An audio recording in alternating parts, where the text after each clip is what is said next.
Hello friends, I welcome you all to my YouTube channel Pharma Wisdom. Today we are going to cover second part of the topic from health education and community pharmacy. The name of topic is nutrition and health. So we have already covered the first part of this topic, nutrition and health, and in that particular topic in part 1 we have seen carbohydrates, its deficiency diseases, proteins, and introduction to vitamins. Let's start with part 2. If you have still not subscribed to our channel, then subscribe and hit the bell icon to get regular videos. अगर आप अब तक आपने हमारे channel को subscribe नहीं KIA तो subscribe कीजिए और बेल आइकॉन को तो प्रेस करना मत भूलिए. So let's start with the part 2 of nutrition and health. So the first part is fat soluble vitamins. In last presentation we have seen that there are two types of vitamins, fat soluble vitamins and water soluble vitamins. So fat soluble vitamins are vitamin A, vitamin D, vitamin E and vitamin K. So for understanding purpose I have distributed this vitamins into chart. तुम्हाला व्यवस्थित समजावं आणि लक्षात यावं, सोपं जावं म्हणून हे चार्टमध्ये डिवाईड केलेलं आहे. हे फक्त अंडरस्टँडिंगसाठी आहे. जेव्हा तुम्ही एक्झाममध्ये आन्सर लिहाल तेव्हा पॅरेग्राफ वाईजच लिहायचं आहे. So let start. First is vitamin A. Name of vitamin is vitamin A. Vitamin A is also known as retinol. Sources papaya, potato, carrot, green vegetables, egg and fish. हे त्याचे sources आहेत. Papaya, potato, carrot, green vegetables, egg आणि fish. Functions काय आहेत बघा vitamin एचे. Let's see the functions of vitamin A. It helps in normal vision of eyes. चांगली दृष्टी असण्यासाठी, चांगलं व्यवस्थित डोळ्यांनी बघण्यासाठी विटॅमिन ए गरजेचं असतं. Second, it's acts as a growth promoting factor in children. चिल्ड्रनची व्यवस्थित ग्रोथ व्हावी म्हणून हे विटॅमिन ए महत्त्वाचं असतं. Deficiency, night blindness and growth retardation. Vitamin एची जर डेफिशियन्सी असेल तर नाईट ब्लाइंडनेस म्हणजे त्याला आपण रात आंधळेपणा असं म्हणतो, म्हणजे रात्रीच्या वेळीस आपल्याला स्पष्ट दिसत नाही, ती विटॅमिन एची डेफिशियन्सी आहे. विटॅमिन ए जर आपल्या बॉडीमध्ये व्यवस्थित नसेल तर आपल्याला नाईट ब्लाइंडनेस होऊ शकतो. आणि सेकंड डेफिशियन्सी आहे ग्रोथ रिटार्डेशन, म्हणजेच वाढ जी आहे ती खुंटते, वाढ व्यवस्थित होत नाही. This is all about vitamin A. Remember vitamin A is also known as retinol. Vitamin एला रेटिनॉल पण म्हणतात. एक्झाममध्ये असा क्वेश्चन येतो की write a note on retinol. त्यावेळेस आपल्याला माहीत पाहिजे की विटॅमिन एलाच आपण काय म्हणतो, रेटिनॉल म्हणतो. Let's see second vitamin, vitamin D. It is also known as calciferol. Vitamin डीचं दुसरं नाव कॅल्सिफेरॉल आहे. सोर्सेस बघा, milk, fish, egg, yolk, sunlight is cheapest source of vitamin D. Milk, fish, egg यामध्ये विटॅमिन डी असतं, योग. आणि सगळ्यात सोपं म्हणजे सनलाईट, सूर्यप्रकाश हा सगळ्यात स्वस्त सोर्स आहे विटॅमिन डीचा. फंक्शन्स बघा विटॅमिन डीची. It is required for bone formation. So it is required for bone formation म्हणजेच आपल्या शरीरामध्ये हाडं तयार होण्यासाठी विटॅमिन डीचा रोल महत्त्वाचा आहे. It is responsible for absorption of calcium in bone and teeth. जे कॅल्शियम आपल्या बॉडीमध्ये ॲब्सॉर्ब होतं ते बोन आणि टीथमध्ये ॲब्सॉर्ब होण्याचं काम विटॅमिन डी करतं. डेफिशियन्सी बघा, फर्स्ट इज रिकेट्शिया. रिकेट्शियाला मराठीमध्ये मुडदूस असं म्हणतात. In this disease bones affected due to lack of calcium. कॅल्शियमची कमतरता असल्यामुळे हा डिसीज होतो विटॅमिन डीच्या डेफिशियन्सीमुळे. आणि दुसरा आहे osteomalacia, that is softening of bones. या कंडिशनमध्ये काय होतात, बोन्स बॉडीमध्ये प्रेझेंट असतात पण ते सॉफ्ट असतात, ते बोन स्ट्रॉंग नसतात. म्हणजेच काय, जर तुम्हाला स्ट्रॉंग बोन पाहिजे असतील तर vitamin D is necessary. So this is all about vitamin A and vitamin D. Next is vitamin E. Vitamin E is also known as tocopherol. Right. Sources vegetable, sunflower are the sources of vitamin E. Functions, it has antioxidant property. त्याची antioxidant property आहे. It maintains integrity of cell membrane. Cell मेम्ब्रेनची integrity व्यवस्थित ठेवण्यासाठी vitamin E गरजेचं आहे. Deficiency बघा, anaemia. It is dysfunctioning of cell membrane. Right. तर cell मेम्ब्रेनमध्ये व्यवस्थित फंक्शन होत नसेल तर ॲनिमिया होतो. ॲनिमियाचे वेगवेगळे टाईप्स जे असतात ते तुम्ही बघितले असतील. Next is vitamin K. Vitamin केचं दुसरं नाव आहे कोॲग्युलंट फॅक्टर. एक्झाममध्ये असा क्वेश्चन येऊ शकतो की write a note on coagulant factor. So sources of vitamin are tomato, soybean, cabbage, meat, fish. हे सगळे सोर्सेस आहेत.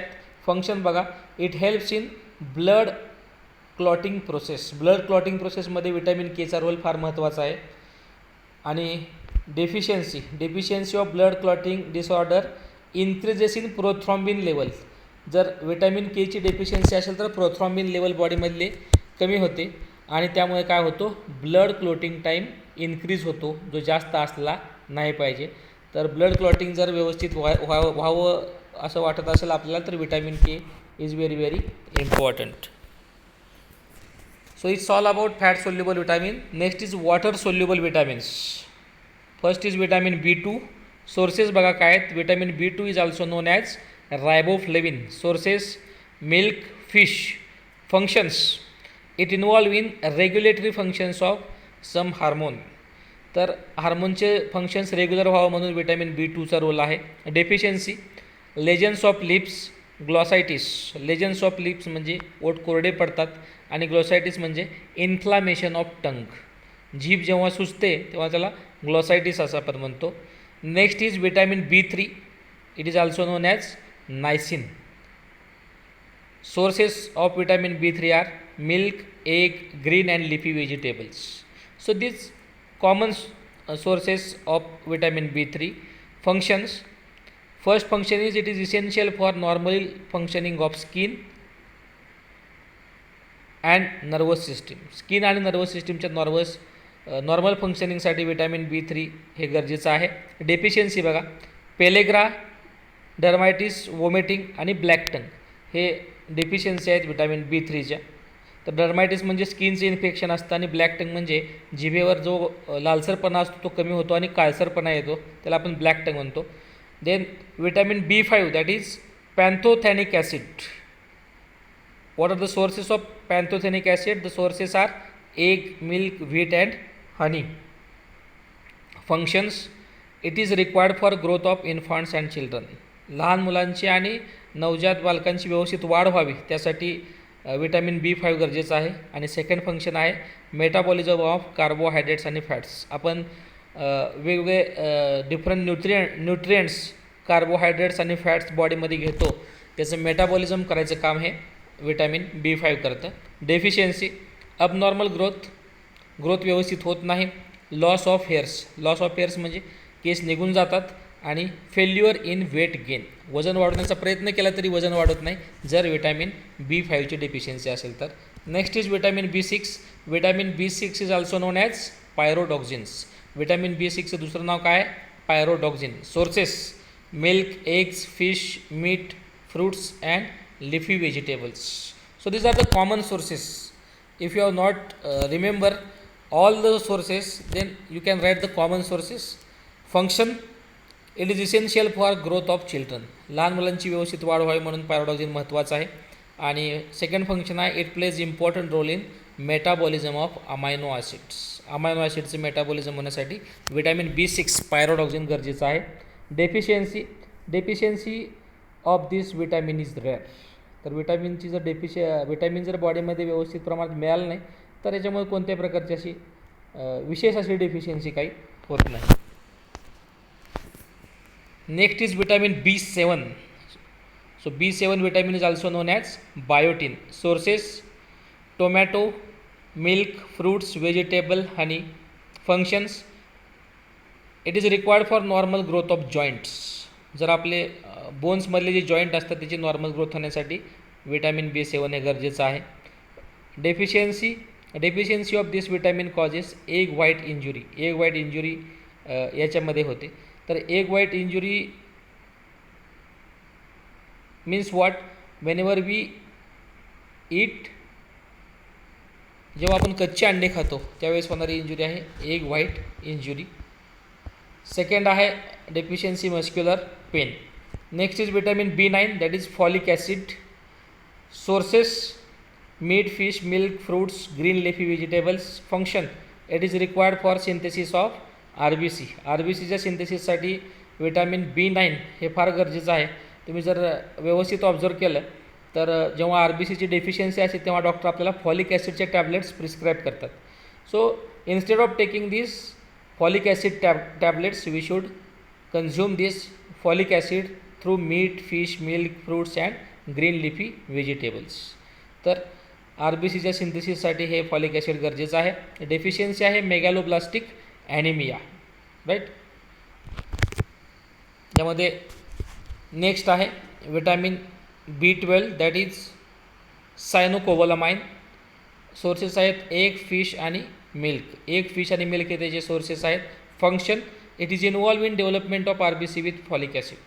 आर बी सीची डेव्हलपमेंट फॉलिक ॲसिडबरोबर व्हावी म्हणून हे सायनोकोबालाइन महत्त्वाचं असतं. पुन्हा तेच सांगतो आहे मी की जेव्हा आर बी सीची डेफिशियन्सी असते तेव्हा ते कॉम्बिनेशनमध्ये काही टॅबलेट्स असतात. त्याच्यामध्ये कॉम्बिनेशन असतं फॉलिक ॲसिड आणि सायनोकोबालामाइनचं, म्हणजेच विटॅमिन B9 आणि विटॅमिन B12चं. तर हे कॉम्बिनेशन असल्यामुळे आर बी सी फॉलिक ॲसिडबरोबर कंबाईन होतं आणि आपल्याला आर बी सी डेफिशियन्सीपासून वाचता येतं. Deficiency pernicious anaemia. या पेर्निशियस ॲनिमियामध्ये काय होतं की विटॅमिन B12 आहे ते व्यवस्थित GIT ट्रॅकमध्ये ॲब्झॉर्ब होत नाही. Next is non complex vitamin. So till now we have seen fat soluble vitamin and water soluble vitamins, right. Fat soluble vitamins vitamin A, D, E, K and other vitamins, vitamin B2 and all other vitamins we have seen.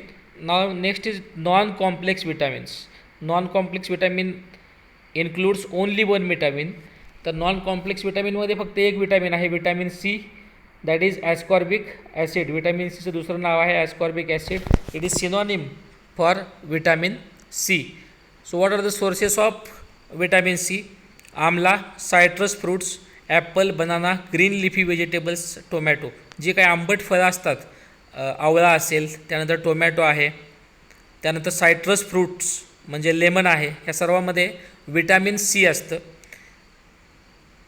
Function it is involved in oxidation and reduction of cell. Oxidation आणि रिडक्शनसाठी body सेलच्यामध्ये vitamin Cचा role महत्त्वाचा आहे. Deficiency of vitamin C causes scurvy नावाचा disease होतो vitamin Cमुळे. आणि सेकंड आहे डिलेड हिलिंग ऑफ वुंड, म्हणजे जी आपल्याला जखमा होतात त्या जखमा लवकर बऱ्या होत नाहीत. So it is all about all vitamins. We have seen fat soluble vitamins, water soluble vitamins, their sources, functions and deficiency. Why this explanation is given in charts?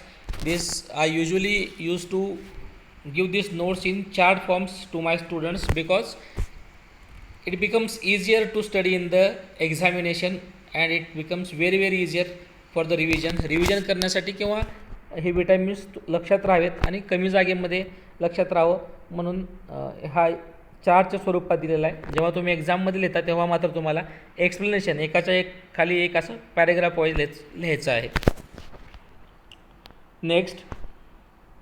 Next part is minerals. Minerals are divided into following classes. Minerals हे पुढील 2-3 क्लासमध्ये distribute झालेलं आहे. First is major minerals, example calcium, phosphorus, sodium आणि potassium. हे major minerals आहेत महत्त्वाची. Second आहे trace elements, iron, iodine, fluorine आणि झिंक. आणि थर्ड आहेत trace contaminants elements, lead, mercury आणि ॲल्युमिनियम, ज्याचा आपल्या बॉडीमध्ये तितका काही रोल नसतो. तर मेजर मिनरल्स आणि trace elements we R going to see now one by one. First is calcium. It contains 1.5 to 2% of body weight and found as 90% of bones. तर एखाद्या माणसाच्या बॉडीचं जे टोटल वेट असतं त्याच्या 1.5% ते 2% बॉडी वेट हे कॅल्शियमने ऑक्युपाय केलेलं असतं आणि it founts as a 90% of bones. 90% बोन्समध्ये हे कॅल्शियम असतं. फंक्शन फॉर्मेशन ऑफ बोन्स, हाडं तयार होण्यासाठी. सेकंड कोॲग्युलेशन ऑफ ब्लडच्या कोॲग्युलेशनसाठी. नंबर 3 कॉन्ट्रॅक्शन ऑफ मसलचे 2 ॲक्टिव्हिटी असतात, कॉन्ट्रॅक्शन आणि रिलॅक्सेशन. तर ते कॉन्ट्रॅक्शन होण्यासाठी कॅल्शियम असतं. विटॅमिन D आता आपण बघितलं होतं त्यामध्ये कॅल्शियमचा रोल महत्त्वाचा असतो. तर मसलचं कॉन्ट्रॅक्शन व्हावं म्हणून कॅल्शियम गरजेचं आहे. And number 4 milk production. Milk प्रोडक्शनसाठी सुद्धा फार महत्त्वाचं असतं. Second is iron. Other human body contains 3 to 4% iron in total body weight, about which 60 to 7% present in the blood. तर ह्युमन बॉडीमध्ये टोटल 3 ते 4% आयर्न असतं. त्या 3 ते 4%पैकी 60 ते 70% हे आपल्या ब्लडमध्ये असतं. लक्षात घ्या, आपल्या ओव्हरऑल बॉडीमध्ये 3 ते 4%च आयर्न असतं आणि त्या 3 ते 4%पैकी 60 ते 70% आयर्न हे जे आहे ते ब्लडमध्ये असतं. आयर्न तुम्हाला माहीत आहे की हिमोग्लोबिनमध्ये याचा फार महत्त्वाचा रोल असतो. Functions: formation of haemoglobin.